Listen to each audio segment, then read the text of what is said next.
Why are Muslims divided into sects or different schools of thought? If you want to get the proper answer about this subject, you have to consider 3 points. Point number 1. All Muslims in the world should be united.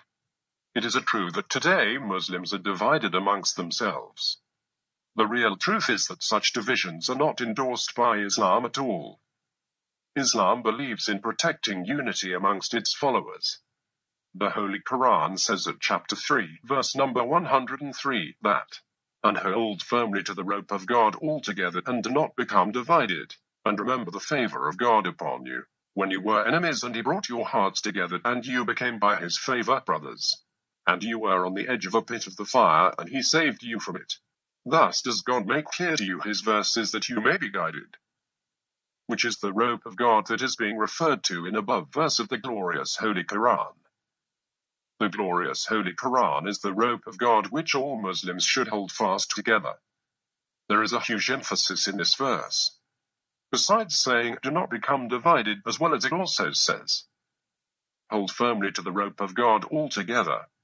In the glorious Holy Quran, God further says at chapter 4, verse 59, that, "O you who have believed, obey God, and obey the Messenger and those in authority among you."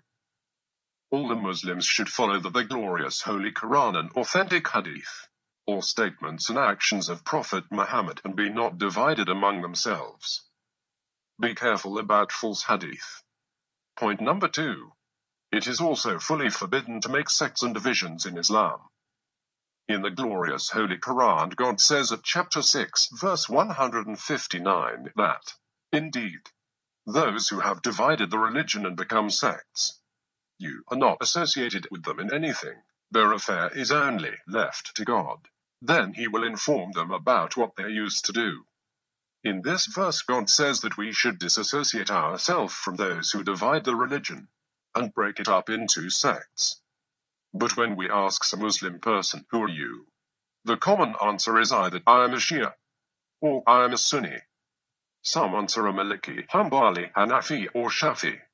Many of them say, "I am a Deobandi," or "I am a Barelvi." Point number 3. We should respect all the great scholars of Islam. In past, communication system was not as improved as today. It was very hard to gather all information together. At the time, there was no search engine and no internet. Even paper was very limited. On the other hand, anyone can do any unintentional error. In modern time, it is very easy to verify any information, which was very hard in past. We must respect Islam's all great scholars, including the 4 great Imams, Imam Shafi, Imam Hanbal, Imam Abu Hanifa, and Imam Malik. They were great scholars, and may God reward them for the hard work and research.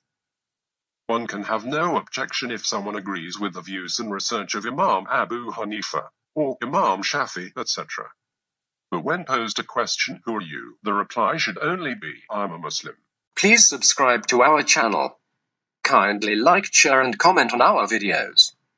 If anyone benefits because of your like and share, then God may provide you with unlimited reward, which is called Sadaqatul Jariyah in Islam.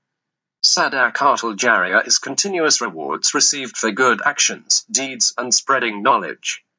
It is a gift that not only benefits us in this life, but also benefits us and our loved ones in the hereafter.